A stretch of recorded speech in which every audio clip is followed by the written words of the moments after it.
السلام علیکم دوستو آج کی اس ویڈیو میں آپ کے ساتھ نواز شریف کی پیدائش سے لے کر اب تک کے ان کے ساتھ جو واقعات ہو چکے ہیں وہ سارے ڈسکس کرنے جا رہا ہوں کہ نواز شریف کب پیدا ہوئے، کب انہوں نے سیاست میں انٹری لی، کب وہ ملک کے وزیر اعظم بنے، کب ان کو ملک سے برطرف کر دیا گیا اور اس کے بعد کتنی دیر کے بعد وہ ملک میں واپس آئے اور ان پر کون کون سے کرپشن کے الزامات لگائے گئے۔ دوستو ٹائم کا ضیاع کیے بغیر میں باقاعدہ ویڈیو کا آغاز کرتا ہوں۔ اس ویڈیو میں نے کوشش کی ہے کہ آپ کے ساتھ نواز شریف کے بارے میں میکسیمم باتیں ڈسکس کروں، بالکل ایسے ہی جیسے میں نے پچھلی ویڈیو میں آپ کے ساتھ عمران خان کی ہسٹری کو ڈسکس کیا تھا۔ دوستو آپ کو بتاتا جاؤں کہ پاکستان کی ہسٹری میں آج تک ایسا نہیں ہوا کہ کوئی پرائم منسٹر اپنا ٹینیور پورا کر سکے جو کہ 5 سالہ ہے۔ وزیر اعظم لیاقت علی خان سے لے کر عمران خان تک آج تک کوئی ایسا وزیر اعظم نہیں آیا جس نے اپنا ٹینیور پورا کیا ہو۔ تو دوستو نواز شریف کے بارے میں ہم بات کرتے ہیں۔ نواز شریف 25 دسمبر 1949 کو لاہور میں پیدا ہوئے۔ نواز شریف کی فیملی پہلے امرتسر یعنی کہ انڈیا میں رہتی تھی، پھر وہاں سے یہ لوگ کشمیر میں شفٹ ہو گئے، وہاں سے کشمیر میں رہنے کے بعد یہ لوگ لاہور میں آ گئے۔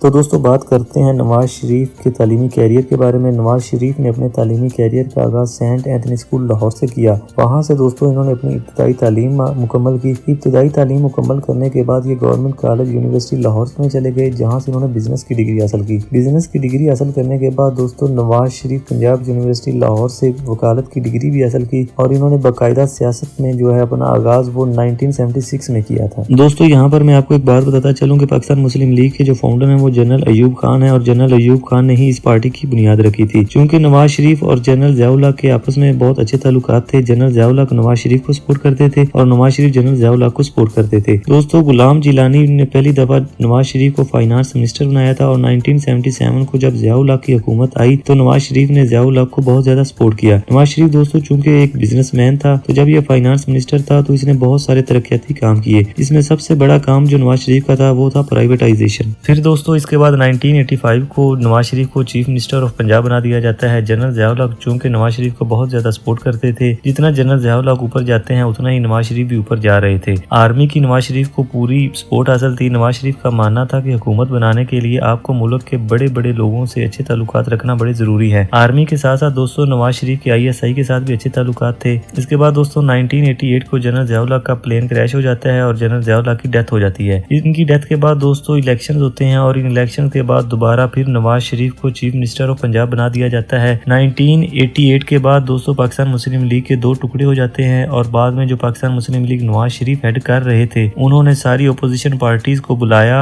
اور ان کو بتایا کہ اب ہمارے مد مقابل بے نظیر بھٹو ہے۔ اس کے بعد دوستو جب جنرل الیکشنز ہوئے تو سب سے زیادہ سیٹیں پاکستان پیپلز پارٹی نے حاصل کی، لیکن پاکستان پیپلز پارٹی اپنی حکومت نہ بنا سکی۔ دوستو regime change of Imran Khan میں نے آپ کو بتایا ہے کہ ٹوٹل نیشنل اسمبلی میں کتنی سیٹیں ہوتی ہیں اور حکومت بنانے کے لیے آپ کو کتنی سیٹوں کی ضرورت ہوتی ہے۔ تو دوستو اگر آپ نے وہ ویڈیو نہیں دیکھی تو آپ جا کر وہ ویڈیو دیکھ سکتے ہیں۔ دوستو پاکستان پیپلز پارٹی حکومت نہ بنا سکی، اس کے بعد IJI اسلامی جمہوری اتحاد کے نام سے جو بھی پارٹیز تھیں وہ یونائٹ ہو گئی اور ان ساری پارٹیوں نے دوستو نواز شریف کو سپورٹ کیا اور دوستو 1990 کو نواز شریف وزیر اعظم بنتے ہیں اور 93 میں ان کی حکومت پھر گرا دی جاتی ہے۔ نواز شریف سے پہلے دوستو بے نظیر بھٹو کے ساتھ بھی یہی معاملات ہوئے۔ بے نظیر بھٹو 1988 کو وزیر اعظم بنتی ہیں اور 1990 کو پھر سے حکومت سے گرا دی جاتی ہیں۔ دوستو یہ اس لیے ہوتا رہا ہے کہ پریزیڈنٹ آف پاکستان کے پاس اختیارات تھے کہ وہ جب چاہتا تھا ملک کے وزیر اعظم کو گرا دیتا تھا اور 13 امینڈمنٹ تک یہی ہوتا رہا کہ کبھی نواز شریف آ رہا ہے، کبھی بے نظیر آ رہی ہے، پھر نواز شریف آ رہا ہے اور پھر بے نظیر آ رہی ہے۔ 1997 میں جب نواز شریف نے دوبارہ اپنی حکومت سنبھالی تو انہوں نے 13 امینڈمنٹ کی اور اس امینڈمنٹ کے بعد دوستو پریزیڈنٹ سے یہ اختیارات چھین لیے گئے کہ پھر کوئی بھی پریزیڈنٹ ملک کے وزیر اعظم کو اس کے عہدے سے نہیں ہٹا سکتا۔ اور دوستو 10 سے 11 سال تک یہی سلسلہ چلتا رہا کہ کبھی نواز شریف آ رہا ہے، کبھی بے نظیر بھٹو آ رہی ہے۔ اس کے بعد دوستو 1999 کو جنرل مشرف نے ان کو سبق سکھایا کہ کیا تم لوگ حکومت بنا رہے ہو اور گرا رہے ہو، اور انہوں نے پھر 1999 کو مارشل لا لگایا۔ لیکن مارشل لا لگانے سے پہلے نواز شریف جب پرائم منسٹر تھے تو انہوں نے 13 اور 14 امینڈمنٹ کر دی تھی، جس کے مطابق پریزیڈنٹ اب کسی وزیر اعظم کو نہیں ہٹا سکتا تھا۔ اور دوستو 14 امینڈمنٹ یہ ہے کہ اگر کسی بھی سیاستدان نے حکومت کے خلاف سازش کی تو اس کے خلاف قانونی ایکشن لیا جائے گا۔ اس کے بعد نواز شریف کی حکومت کو بہت زیادہ پاپولیرٹی مل گئی اور عوام نے بھی نواز شریف کا بہت زیادہ ساتھ دیا۔ 1998 کو بھارت نے جب اپنا دوسرا نیوکلیئر ٹیسٹ کیا، اس وقت پاکستان نے بھی اپنا نیوکلیئر ٹیسٹ کیا۔ چاغی کے مقام دوستو پاکستان نے اپنے نیوکلیئر ٹیسٹ کیے۔ 28 مئی 1998 کو پاکستان نے پہلی دفعہ اپنا نیوکلیئر ٹیسٹ کیا۔ نیوکلیئر ٹیسٹ سکسیسفل ہونے کے بعد دوستو امریکہ اور بھارت پاکستان کے سخت مخالف ہو گئے۔ اس کے بعد بعد امریکہ نے پاکستان کو فوراً ایڈ دینا بند کر دی، لیکن نواز شریف نے دوبارہ امریکہ کا وزٹ کیا اور ان کو یقین دہانی کروائی کہ پاکستان ایک سیف ملک ہے، آپ اس بات کی بالکل ٹینشن نہ لیں، ہم اپنے اٹامک جو ہمارے ویپنز ہیں ہم اس کا غلط استعمال بالکل بھی نہیں کریں گے۔ اس کے بعد دوستو 1999 کی وار ہوتی ہے جسے ہم کارگل وار کہتے ہیں۔ اس وار کے بعد دوستو نواز شریف اور جنرل مشرف کے تعلقات بہت زیادہ خراب ہونا شروع ہو جاتے ہیں، کیونکہ اس وار میں نواز شریف کی حکومت نے فوج کا بالکل بھی ساتھ نہیں دیا تھا۔ اس سے پہلے کہ جنرل مشرف جو ہے وہ نواز شریف کو ہٹاتے، نواز شریف نے جنرل مشرف کو اریسٹ کرنے کا حکم دے دیا تھا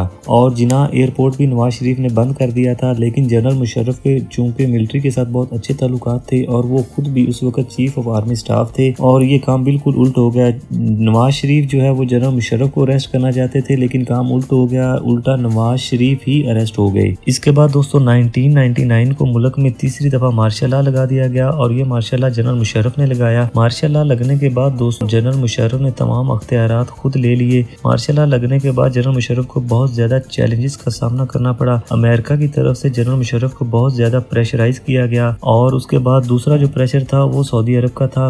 پرنس فہد نے بھی کافی زیادہ مذمت کی نواز شریف کے اریسٹ ہونے کو، کیونکہ نواز شریف پر اس وقت kidnapping, murder, high jacking, terrorism, جتنے بھی بڑے بڑے چارجز تھے وہ سارے نواز شریف پر ڈال دیے گئے تھے۔ اور دوستو جنرل مشرف اس کو پھانسی ہی دینے لگا تھا کہ جو ہے نا انٹرنیشنل کمیونٹی اس نے بہت زیادہ مذمت کی، کیونکہ انٹرنیشنل کمیونٹی کی نواز شریف کے ساتھ بہت زیادہ بنتی ہے اور انٹرنیشنل کمیونٹی نے جنرل مشرف کے اوپر بہت زیادہ پریشر ڈالا۔ پرنس فہد نے نواز شریف کا بہت زیادہ ساتھ دیا۔ پرنس فہد کا ہی اتنا زیادہ پریشر تھا کہ جس کی وجہ سے جنرل مشرف کو نواز شریف کو پھانسی سے روک دیا گیا۔ دوستو نواز شریف کا جو سارا کیس تھا وہ آرمی کے جو ہے نا وہ عدالتیں ادھر ہی چلتا رہا، تو نواز شریف کو پھانسی دینے کی بجائے جنرل مشرف نے $4 لاکھ کا فائن کیا، 10 سال کی سزا دی گئی اور ان کو ملک سے برطرف کر دیا گیا۔ اور 1999 میں دوستو نواز شریف لندن میں چلے گئے اور 2008 تک یہ لندن میں ہی رہے، جیسا کہ آج کل بھی نواز شریف لندن میں ہی رہ رہے ہیں۔ اس کے بعد دوستو 2008 کو حالات تبدیل ہونا شروع ہو گئے، کیونکہ اب الیکشن کروانے کا ٹائم آ رہا تھا اور بے نظیر بھٹو واپس وطن آ گئی تھی۔ اس کے بعد یہ کہا گیا کہ اگر بے نظیر بھٹو وطن واپس آ سکتی ہے تو نواز شریف کیوں نہیں آ سکتا، اور عدالت نے پھر نواز شریف کو وطن واپس آنے کی اجازت دے دی۔ دوستو 2008 کو بے نظیر کا بھٹو کا قتل ہو جاتا ہے، جس کے بعد بے نظیر کے شوہر آصف علی زرداری نے حکومت سنبھال لی، کیونکہ اب ان دنوں میں بے نظیر بھٹو کی پاپولیرٹی بہت زیادہ عوام میں ہو چکی تھی، تو لوگوں نے بنا کچھ سوچے اور سمجھے جو ہے نا وہ آصف علی زرداری کا ساتھ دیا اور پاکستان پیپلز پارٹی کی 2008 میں حکومت بنی، جو کہ 2013 تک رہی۔ اس کے بعد دوستو 2013 میں دوبارہ جنرل الیکشنز ہوتے ہیں۔ ان جنرل الیکشنز میں دوبارہ سے نواز شریف پاکستان کے وزیر اعظم بن جاتے ہیں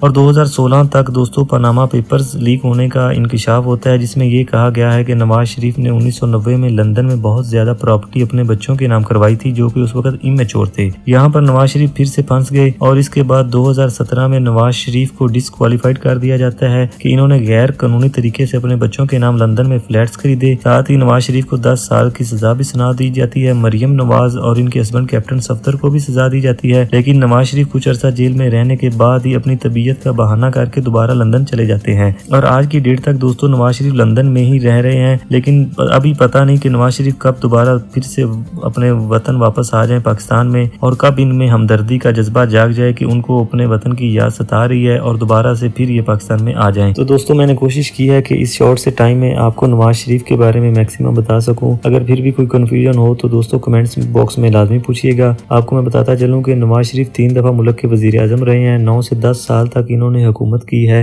دوستو امید کرتا ہوں ویڈیو آپ کو اچھی لگی ہوگی۔ مزید اس طرح کی ویڈیو جاننے کے لیے، دیکھنے کے لیے آپ ہمارے چینل کو سبسکرائب کریں، ویڈیو کو لائک کریں اور بیل آئیکن کو پریس کریں تاکہ ہر آنے والی ویڈیو آپ تک جلد از جلد پہنچ سکے۔